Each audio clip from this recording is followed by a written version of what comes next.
Forget what you learned in school. Never mind what your parents told you and disregard what your friends say. From now on, the only people you need to listen to are these guys. At Odds will enhance your worldview, strengthen your logical weaknesses, and brighten your teeth.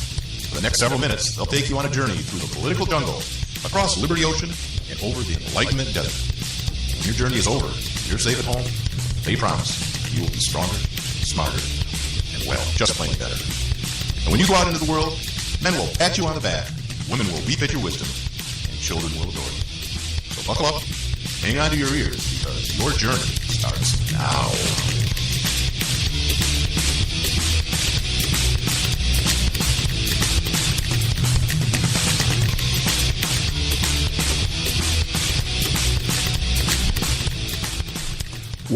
Why did you use the old intro? I hate that intro. I don't have the new one. Figures.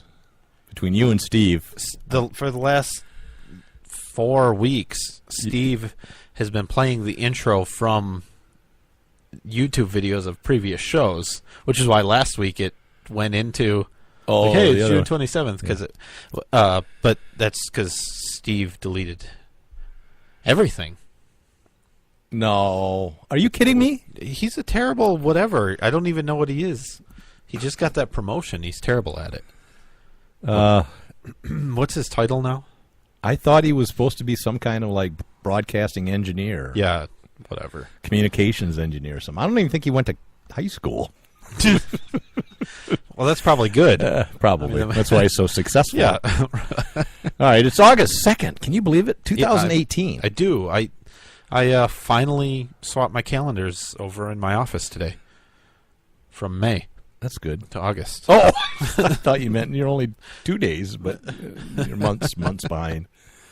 I see. That's because you're hard at work all the time. One of them is nice. It has all 12 months, and it's a big wall-hanging one. That's nice. And you don't have to change it until next year. Right. But the other ones... And if you save it sometime in the future, it'll be good again because they repeat themselves. Right. Don't they? Well, the year doesn't. I don't think. No, not the I don't know. year, Well, but the days of the week fall on the right days. Maybe eventually we don't. I guess we don't know what the limit is of what time of year numbers. Oh, well, we don't know. There's an infinite number of years. We think. Well, can you have infinite numbers? You can't. Is infinite real? It's a concept. I don't know. So we don't know. We've never reached it, but it helps us. It's a very useful assumption. Think to make. about things. We have no reason to believe that something couldn't be infinite. It's a very useful assumption, but we've never reached it. So I'm saying you could have year 5,656,427,000. Yeah, and we will. No, you won't. Species lasts about 1 million years. We think. No, I mean that's based on evidence. Yeah, the last 3.5 billion. Mm-hmm. One of those, huh? Those scientists in the year 2 really knew what they were doing with carbon dating. No, they didn't. That's why we have ones now. Oh, I don't know. They're a little better at it. Well, carbon dating isn't accurate anyway, so let's move on. It's very accurate. It's not. We have no way to verify it either. Yes, we can. No, we have things that are known dates that we can sure and analyze within it. the last 100 years, we know that. No, more than that. Carbon dating is up to 60,000 years. Yeah, that's accuracy goes down as farther you go, but 40,000 is pretty damn reliable. I don't know what you're saying, but okay. You can date stuff to 40,000 years with pretty good. Listen, the show's slowing down. Let's move on. There is at least 3 people out there that are fascinated by carbon dating. I know. Not listening to this show, but they're actually watching science shows, learning about stuff like Big Bang Theory. Exactly. Hey, we got a guest tonight. Is it Sheldon? It's not Sheldon, but look at that. I got a Sheldon-style shirt that I made. I designed this. It's Prehistoric Beasts. What? I was just saying this is audio, so you're holding your shirt up like. We have a YouTube channel now. I don't know if you're aware of it. I'm not. Where's that at? Prehistoric. It's at. Tell them. YouTube. Well, AdOdds. YouTube.com/AdOddsShow. That'll get you close. And anyways, a nice design, and Chug Dug Shirts made this for me. Those guys are great. It's great. A little slow on service and a little surly when you deal with the staff that works there. They're, but they do good work, and the prices are somewhat reasonable. They don't really just jam it to you. Too bad. Yeah. Chug Dug T-shirts. Check them out online. One of our sponsors. Buy stuff. I heard Chug Dug had a big Boy Scout. So if you have big Boy Scout troops, they'll do all kinds of camping and jamboree and jambalaya shirts for the Boy Scouts. They eat a lot of jambalaya. Yeah. I do. At the jamborees? Yes. I love jambalaya. All right, let's... You know, my wife made some Spanish rice that was just delicious. She tried a new recipe. Boy. You know what she told me? She says, it's a real simple recipe. Brian, quit eating all the food. No, I hear that all the time. I don't even hear it anymore. She said, now this is how intelligent my wife is. She said, it's really easy to make when you have all the ingredients. I think that's profound. I think that's true, but I don't know if. Although I don't. Seems obvious. I don't agree with it. I don't think it is easy to make. All right, it's easier to make if you have all the ingredients than if you don't. Right, but it's not as easy as like toast. So if you're going to make a veal cutlet, it should have veal, and it should be a cutlet. Yeah. That's the basic start. Okay, let's move on. All right. Let's talk about something delicious. Let's talk about Trump. You heard? Did we talk? Oh, yeah, we did talk about this. A really inappropriate joke about Trump's. What's her name? Ivanka? Stormy. No, Stormy. No. Geez. Well, Ivanka's hot. That wasn't the point. Can never remember his wife's name. You're totally missing the point. Yeah. All right. What about Trump? I don't know. He got a star vandalized for the second time. Which we talked about already. You know, when I was talking about the guy had nothing to lose, I said, you know, what is it, a misdemeanor or something like that? He gets 15 minutes of fame and everything. It's a felony. He's going to lose his gun rights, which he never used, but he will never be able to. Good, but why? And it's a felony. I don't know. Like maybe the value. It's malicious. It is it's priceless. It's priceless. No, there's a price tag. They had to pay like $20,000 or something like that. But that's for the whole thing. I don't think the star actually costs that much. Yeah, for this to have your. I mean, you have to pay to have the star there. Like you pay for it. I know, but you usually pay for it your fan club pays for it. I don't know about maintenance and all that. All right, so what happened was the previous vandal posted bond for the recent vandal. Isn't that nice? That was nice. Yeah, I mean it was $20,000 bond, and he says, I only have to come up with 10. I'll do a GoFundMe. Now, and GoFundMe did it, but their policy says you cannot use GoFundMe to raise bail money or anything for criminal procedures and attorney fees or something like that. But they seem to have waived that. That's interesting, isn't it? To help this Trump basher out. A little odd, huh? Freedom. Okay. I had something else on Trump. What the hell? Where was it? Oh, there's a lot of things on Trump. Oh, we're going to get to that. We'll get to the 3D gun. No, I want to get to this first. George Zimmerman, the George Zimmerman, George Zimmerman, the George, Stand Your Ground, Florida, should keep his mouth shut. That's all. He got arrested again. Yeah. For stalking. Mm-hmm. A private investigator was trying to get data for apparently a documentary somebody's planning. He was hired by the documentary company, contacted him, and the private eye said, well, I left one voicemail and I sent one text message to Zimmerman in 2017, September. Then in December, he heard from a producer of the documentary saying that Zimmerman was extremely agitated and sending him what he perceived to be physical threats against him and Warren. The threats pertain to Warren and the producers contacting family members of Zimmerman about the documentary. Yada, yada, yada. Wow. Then Zimmerman started directly contacting the private eye. In a 2-hour period, he received 21 phone calls and 38 texts and 7 voicemails from Zimmerman. Excuse me. The message continued to repeat statements like, I'll see you before you realize it. And things like, I'll show up at your home, you effing P. Wow. Anyways, he got arrested, so he'll go. You know, He'll get the charges, or he'll be found not guilty, and there'll be rioting. there'll be riots. You know, you shouldn't. You know, he's just not smart.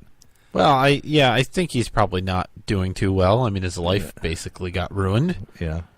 because he saved it. Yep. Well, they say, you know, once you pull that trigger, your life changes forever, and it's true. It's all about Look alternatives. at how it turned out for you. Oswald, Harvey Lee Oswald. He did okay for a while.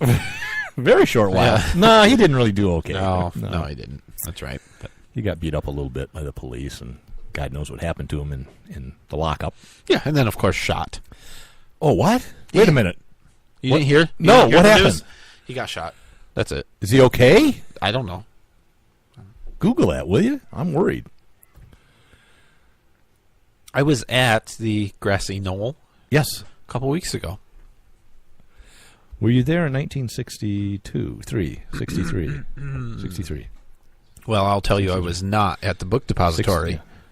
Yes, you were. No, You didn't go up into the museum and look at the view? no, from I the- mean in the '60s. Oh, no, yeah, you weren't, as far as we Well, know. that's not where the shots came from anyway. You so were undetectable at that time.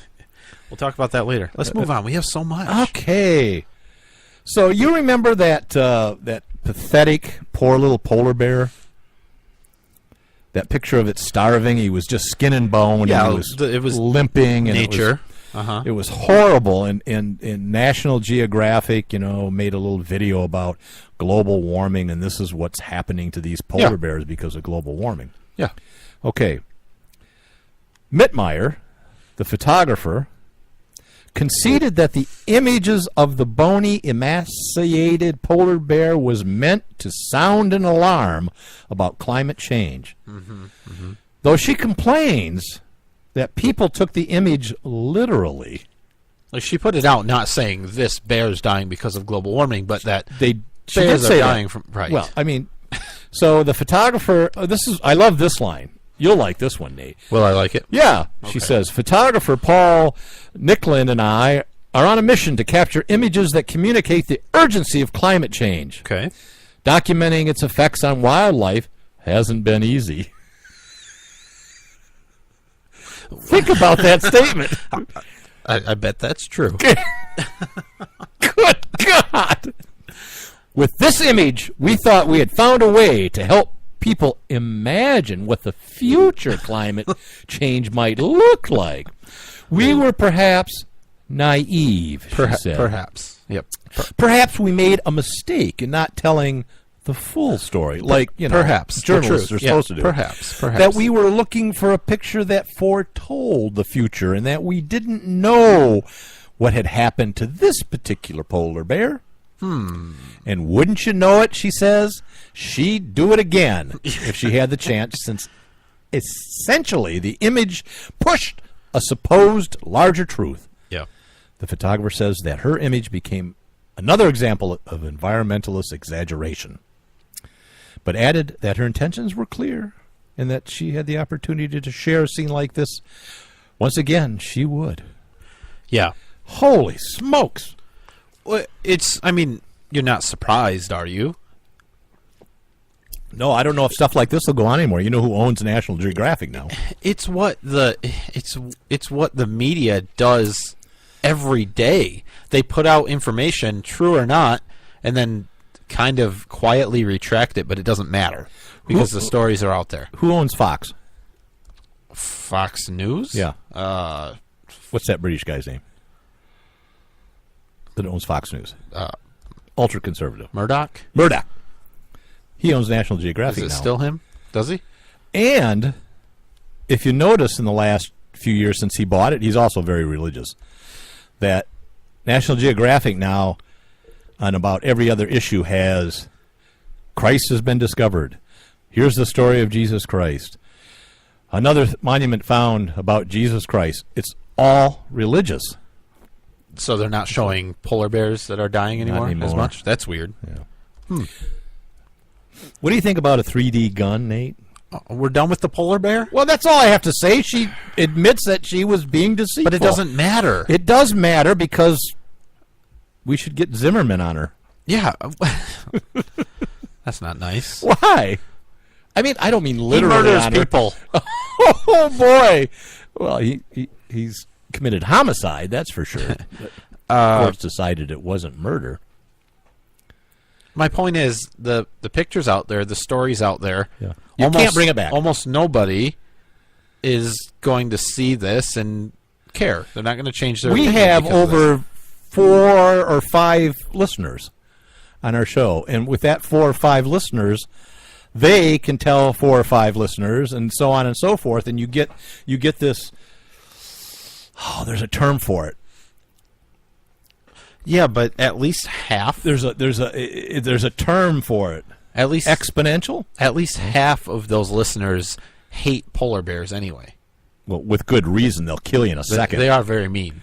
I mean, they're like I was attacked the twice. meanest of the bears. I was attacked twice by a polar bear and lived. You want to hear the story? One was I was behind 4 inches of glass at the Detroit Zoo, and it was an underwater scene.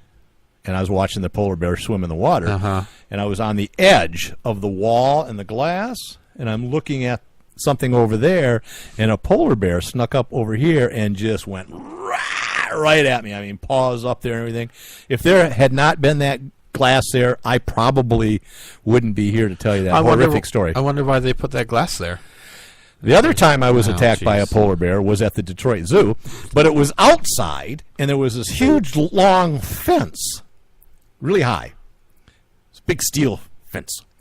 But it had a big gate that the employees could go in and out of, and that was like plexiglass, you know. Yeah, okay. And I was standing there, and a bear charged me and threw himself against that glass that was, 4 inches of whatever.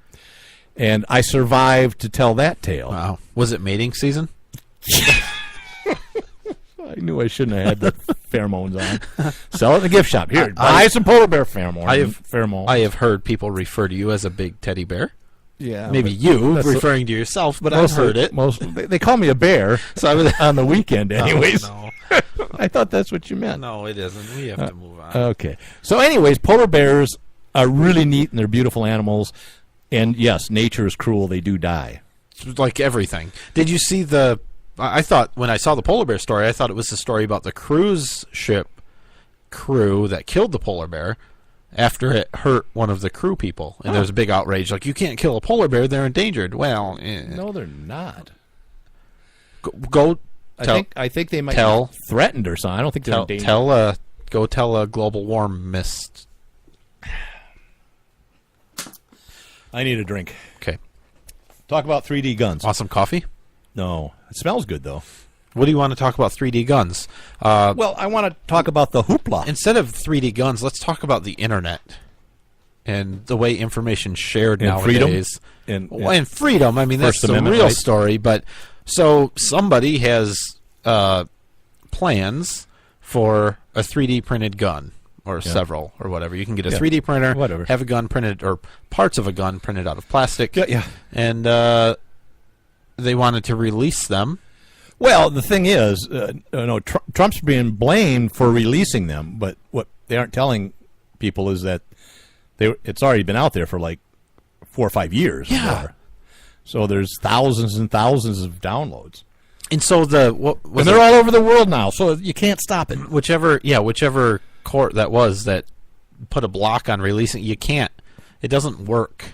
Like, they can. It's not like a storefront where they can go and actually physically stop you from doing something. Yeah. It's the damn internet. It's out there. It's everywhere. And you don't know what it is. It's undetectable. Well, I mean, that's the other thing. But yeah, I mean, we can talk about freedom a little bit too. Is that how in the world does the government think at all that they have the power or the authority to restrict what you share? prints. It's not even sharing Right. guns. It's a file. It's information. Right. I think it's close to a First Amendment case. It's very close. And if this is the case, then maybe the U.S. Patent Office should take off all of the patents on firearms that they have in their library and available online That are super detailed. Like, that make real guns. I shared Well, some. I shouldn't say real guns. Non-plastic guns. I shared some prints. Although for, my gun has a lot of plastic on it. I shared some prints for. We don't have effective plastic bullets yet, so baby. it's still pretty difficult. Because when they say undetectable, what they mean is you can walk through a metal detector and it won't be noticed. Okay. I don't know. They can find a key in my pocket. If every single, but it's metal. Yeah. What they're saying are these guns are 100% plastic. But the bullets aren't. Right, that's what I'm saying. I'm saying. So One no case matter of- what, even if you get the 100% plastic gun, which a 100% plastic gun isn't very useful Well, right now. Usually in have the- a metal barrel, things like that. Well, Some of these they don't, have but them, but they're like single shot. right, I mean, and they they're have. like one-time use, Let me talk. They have a disposable. I'm saying you can't reuse them very firing well. pin's metal. They're dangerous. That's hard plastic. No, they use the first ones have metal. Yeah, anyway. All right. Well, see, the other thing is, it will allow you to make ghost guns in your own home, the privacy of your own home. What's a ghost gun? Nobody can do that. What's a ghost gun? Oh, wait a minute. It's legal to make a gun for your own use Yeah, that's in the your thing. own home. It's never been illegal, but since like 1988, it's been illegal to make an undetectable gun. Right. So it's already illegal. Right. Except that it's not undetectable. Well, depends on your definition of gun. Right, and that might be the issue. But none of that gives the government or a single worthless court the authority to restrict what somebody shares on the internet. And if somebody wants to make it, it's on them and not the blueprints. Exactly. So. Yep. Absolutely. So they're blaming Trump for that. It really is crap. What's annoying to me... What I liked is the guy who came up with this in this defense, whatever the company is, that he got a crap load of money. Yeah. What's annoying to me Cody is Wilson. that Trump tweeted and said, I will consult with the NRA. Yeah. Did you see that quote? Yeah. The NRA... He says, I don't... What I had his quote. Where is it? Something like, I don't know what the use of it is. I don't know what the big hubbub is. Did you find it? No, I don't know what it is. But what I'm saying, he's consulting with the NRA. Right. The NRA is one of the groups that supported the gun control law that makes it illegal to have an undetectable gun. Right. Which, I mean, furthers our message that we're spreading that the NRA is not super Gun-friendly. pro-gun. Right. Because this is... I might be going out on a limb here, and I might alienate a lot of our listeners, but I completely support anybody having undetectable guns. As do I. Yeah. Let's see. We might be surrounded by undetectable guns right now. How do we ever know? We wouldn't know. Okay. We got that out of the way? Yeah, We're running out of time. I'm done. Speaking of guns, I loved this. All right. I saw this article Okay. and I said, this is right up my alley because I'm immersed in this kind of And you fit in millennial type of stuff with millennial type? What millennials. about millennials? So the question was asked of the ATF. You ever think about who raised the millennials? Oh, don't ask that question. That's too painful. Just think about it. I have. Okay, the form you fill out, the 4473, they ask you a series of questions when you buy a gun, right? In number 6, it asks you to indicate your sex. Not gender, but sex, male Yes, or please. female, binary. So they ask, people who identify as non-binary, can they apply to buy a gun? Yes, they can. If they have a license that says they're non-binary, that's good enough. If they don't have a license, all they have to do is show a valid ID with a picture that identifies them as a lawful person, and they do the background check. But you have to pick male or female. If you do not fill that out, they are telling the FFL not to process the application. So if you identify as non-binary and you want to buy a gun, you have to put down male or female. Doesn't matter if you're that sex or not. And what's the... which seems would be, fraudulent. But And you can't check both boxes? and you can't check one; it has to be one, and you can't write a third option in there. What's the penalty for lying on the form? Well, I think they just, all of the dealers in the store, they make a circle around you and they go, liar, liar, pants on fire, hanging from a telephone wire. Really, I'm sure there's a penalty for putting false information I on there. suspect it is. Probably a super double secret probation felony. But that's what it is. If you're non-binary, as long as you mark one or the other, you can process it. I'm going to cut your fingers off if you keep Regardless. table. I have feet. I got a fist. I got a stump. I can still hit the table. All right. So that's... So what did you mark? I put down male. Okay. I'm a cis male, damn it. That's a lie. Okay. I got a really nice shirt here. It has all kinds of prehistoric beasts on it. Just like Sheldon. And the actor that plays Sheldon is gay. All right. So rename Austin, you racist. I don't know anything about Not it. me, You wrote it Stephen down. F. Austin, the founder of Texas. What'd you is a say, racist. F? What? The father of Texas, Stephen F. Austin. Yeah, he founded Texas. And Austin, Texas capital, is named after him. He opposed attempts to ban slavery in Mexico. And so now the big hullabaloo, or hubbub, as you would say, is should we rename Austin? Because it's named after Stephen F. Austin, who What'd you was say? a racist. Shut your mouth. I don't Just think talking he's about alive Shaft. anymore.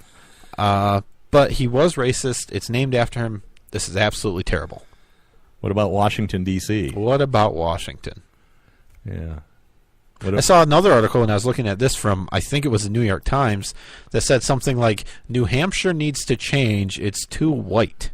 Ooh. It made a claim, New Hampshire 94% white. Yeah. Which seems high. I don't know if it's true or not. I think it's true because they didn't back it up with anything. They just said it. Black people are smarter than living in that state. Well, except that one city. I can't think of the name of it. Keene? Yeah, Keene. Because I was thinking Killeen, but that's Texas. Yeah. Keene, yeah. It's a cool town. A lot of open carry arrests early on in the open carry debacle in Keene, New Hampshire. Yeah, Keene isn't that friendly, actually, I don't think. Because isn't that... No. That's the one that had the parking meter. Yep. It's one of the bigger cities in a small state with small towns. Yeah. So, of course, they're going to be dicks. Yeah. But it was the guys, a group that they would see a parking enforcement that would... A parking meter would run out, and they would run in front of them and put change in it, so they couldn't... It was amazing. And he got arrested for that. Yeah. Now, I got to ask you something. Are right now? New Hampshires? What are people from New Hampshire? New Hampshireans? New Hampshireans, are they like... From the Shire. Do they have a wall around the state that keeps black people out? That's a good question. Do they have armed white men with white hoods on great big chargers patrolling the border? It's a good question. Are they somehow keeping black people out of New Hampshire? That's what I'm asking. Is that what you're saying? I was trying to get to that. Well, I mean, I'm assuming they don't have slavery, because you would think that there would be more. So I don't really know. Okay, I wouldn't even have said that.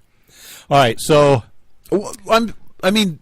But that's your point, right? Is like what people are free to do something. I don't think it's because it's a racist state. Well, it might be. I was just thinking maybe we're making light of that, but maybe once blacks move to New Hampshire, the locals do make it difficult and threaten them and kind of force them to leave. It's an entire state. And get over to Vermont. If you were talking right about next door, an area of 2 city blocks, I might believe you. Well, it's a state. Yeah, but it could be systemic throughout the state that they're all racist.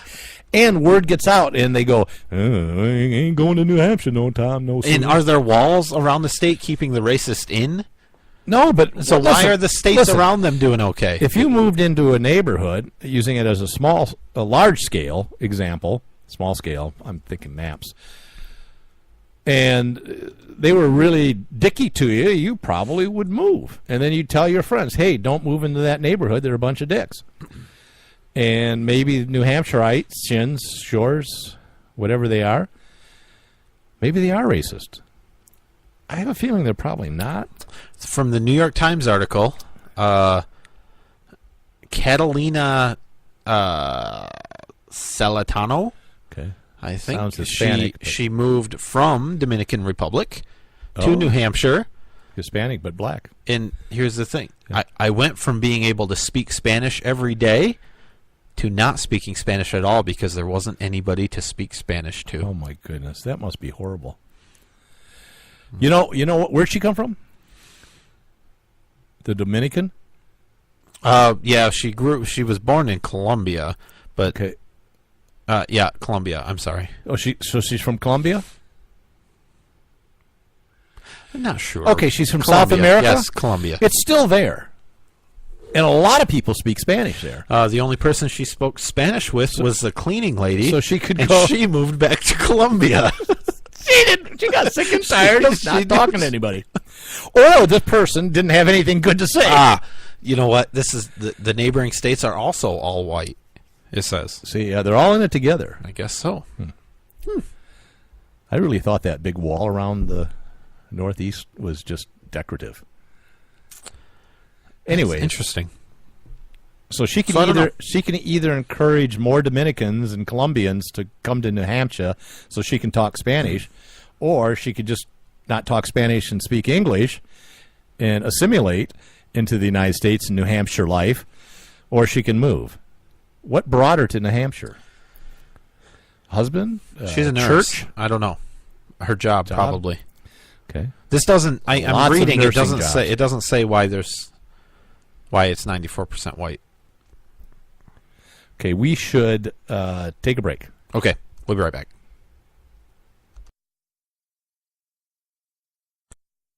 We're still here, Brian. I had muted it, I know, but go ahead. Trivia question.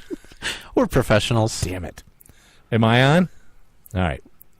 Name the only president to be survived by both his parents. It's easy. Easy question. No effort into it at all. Name the only president to be survived by both his parents. Okay, we'll be right back. Lock it in. And rip the knob off. Red State Talk Radio.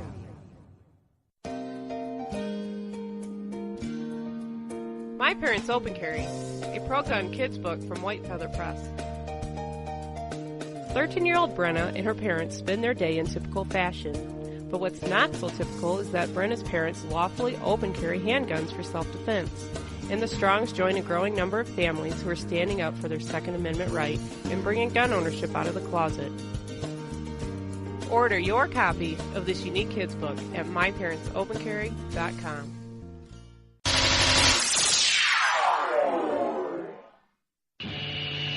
It's a bumpy ride through the political jungle with Nate and Brian.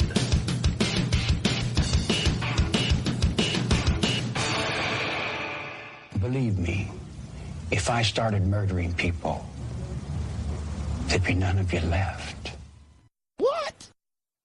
Tired of paying outrageous prices for Viagra? Well, we have great news for you. Now you can finally get Viagra at huge discounts. Healthy Man allows you to save up to $500 on Viagra. Why pay U.S. pharmacy prices of $15 per pill or more when you can get Viagra for less than $3 a pill? Call today and get 40 Viagra pills for only $99. This can cost as much as $600 at your local pharmacy. You can't afford not to call us. If you want Viagra at the lowest prices, never pay $15 a pill pharmacy prices again. Get Viagra for less than $3 a pill. Call 877-219-8770 today and save up to $500 and get 40 pills for just $99. Healthy Man is fast, easy, and affordable. Operators are waiting at 877-219-8770 to take your call now. Call 877-219-8770. That's 877-219-8770. Again, 877-219-8770.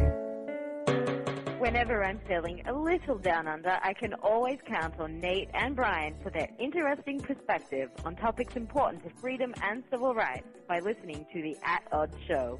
Nate and Brian cover important topics with insight, intelligence, and of course humor. I can always expect a laugh or two. So if you want to be informed and have a great time, give these guys a listen.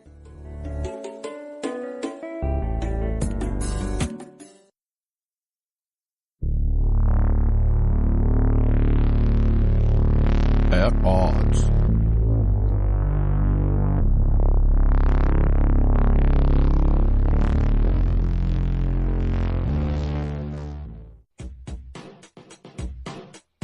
The At Odds Show with the greatest political talk show hosts in history, Nate and Brian.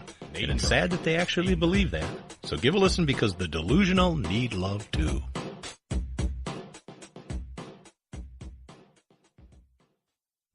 Are you looking for some way cool t-shirts? Check out ChugDug.com. They have hundreds of crazy fun t-shirts like gun, patriotic, and you better believe zombie shirts. At ChugDug.com, you'll find quality shirts at a quality price. All shirts start at just $10 with free shipping over $50. Mention Radio 1 coupon code at checkout and grab a cool 10% off. That's ChugDug.com. T-shirts with attitude.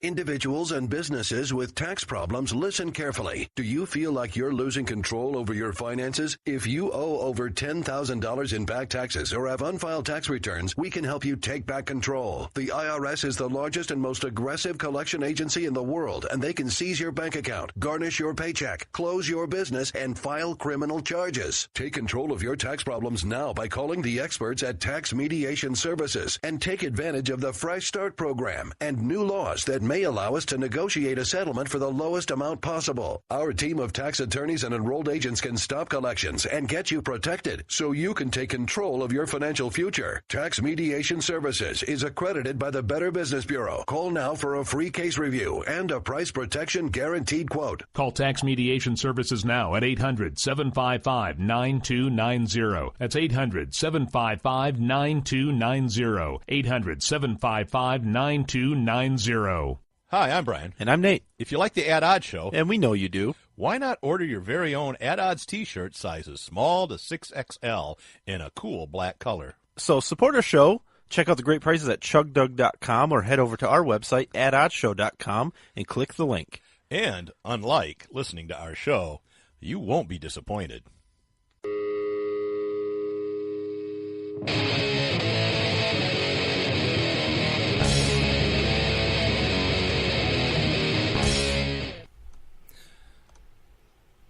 We're back. Welcome back. I'm Brian. This nod, that was your cue to Thanks.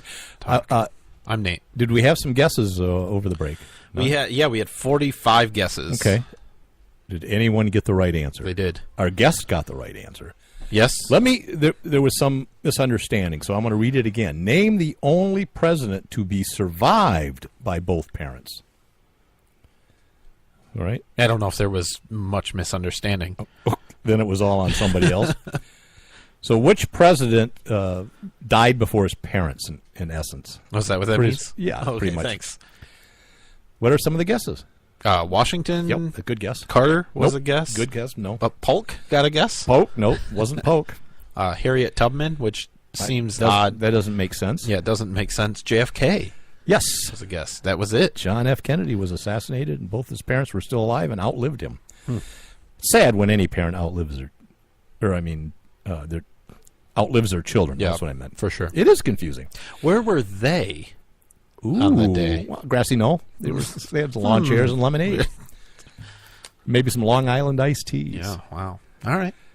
I'll try to be really quick. On this day in 1942, a Hispanic man was murdered. His body was found in Los Angeles. 1942, racist Los Angeles rounded up 22 Mexicans, charged them for conspiring to kill this poor man. Despite any evidence or lack of evidence, 22 men were eventually prosecuted for the beating death of the man. The convictions characterized a period of racial prejudice and injustice in Los Angeles during World War II. The Los Angeles Examiner referred to young Mexican Americans as what, Nate? I don't know, Brian. Hoodlums. Hoodlums. The captain from the Los Angeles Sheriff's Office told the grand jury that Mexicans had a biological tendency to be violent since they were descendants of Indian tribes who practiced human sacrifice. He added they had a total disregard for human life and an inbred desire to use a knife or some lethal weapon. In other words, a Mexican's desire is to kill, or at least let blood. Sounds like Trump. 17 of the accused were convicted. 12 were sent to prison. Over the course of the years, there were some problems because apparently some... I thought you were going to be quick. It's too late for that.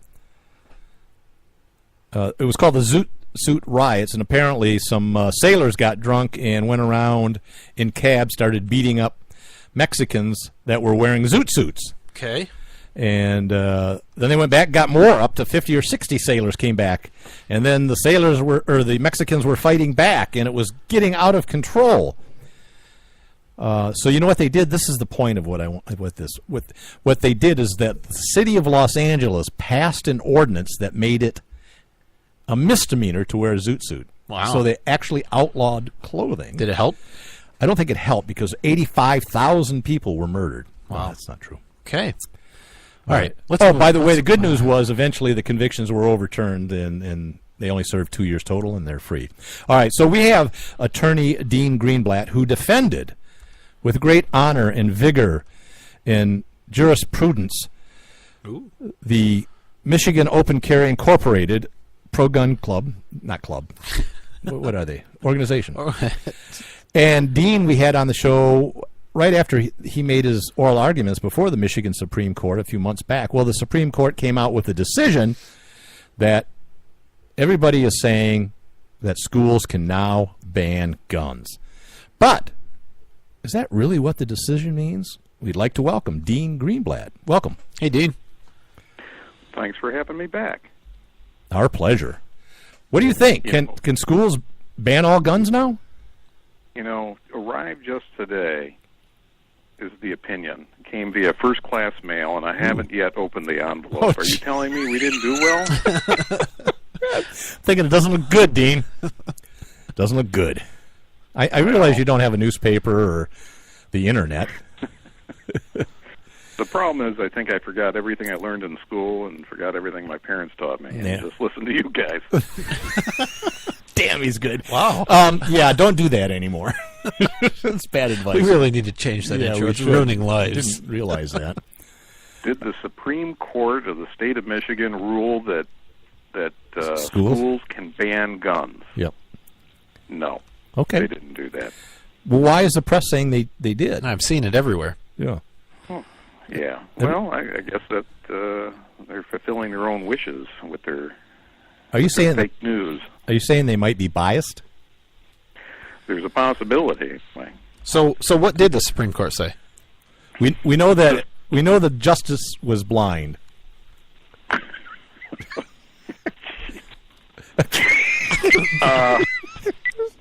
Go ahead.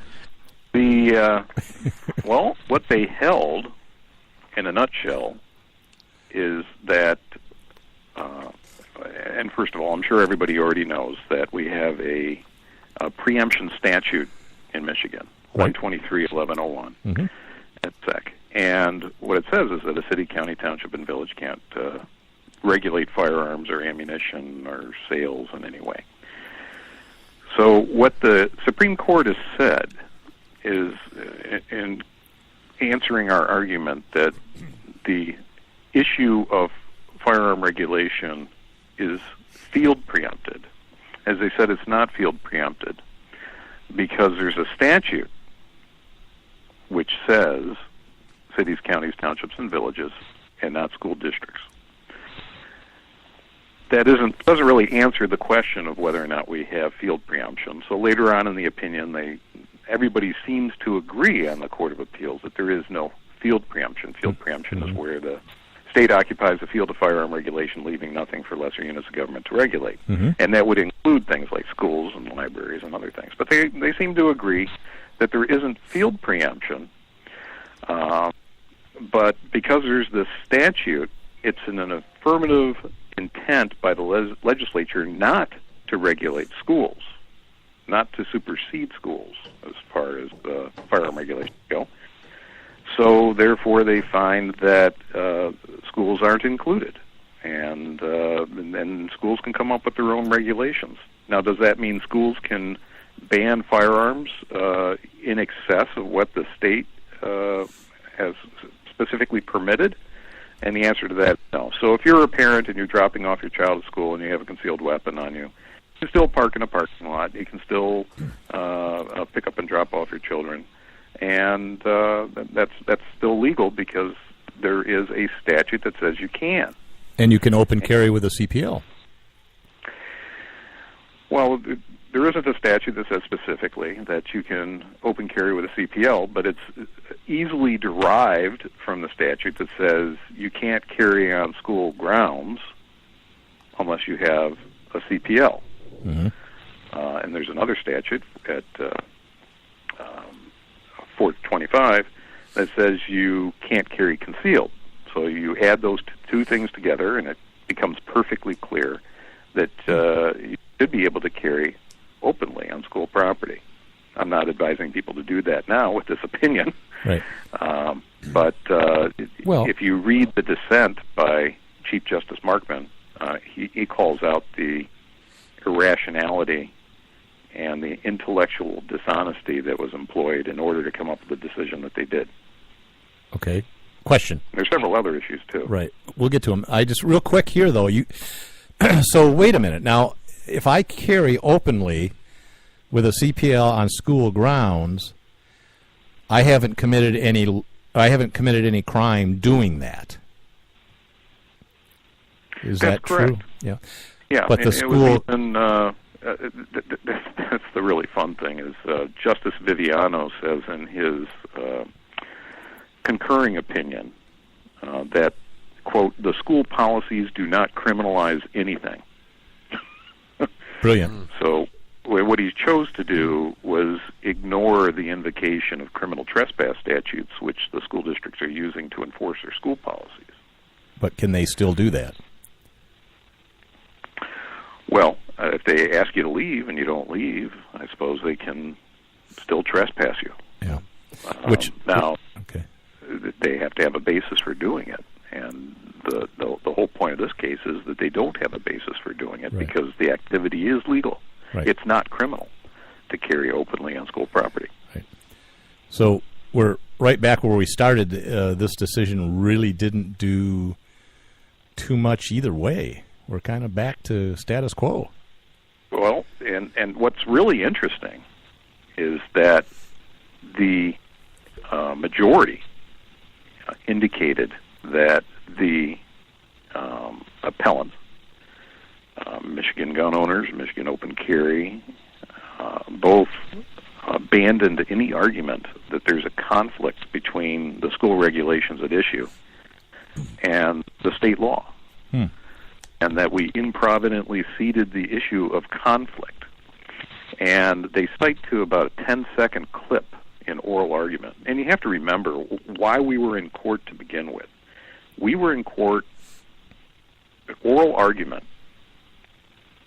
supposedly to address specifically questions that were presented by the court, addressing the Llewellyn case. And the Llewellyn case is just about field preemption.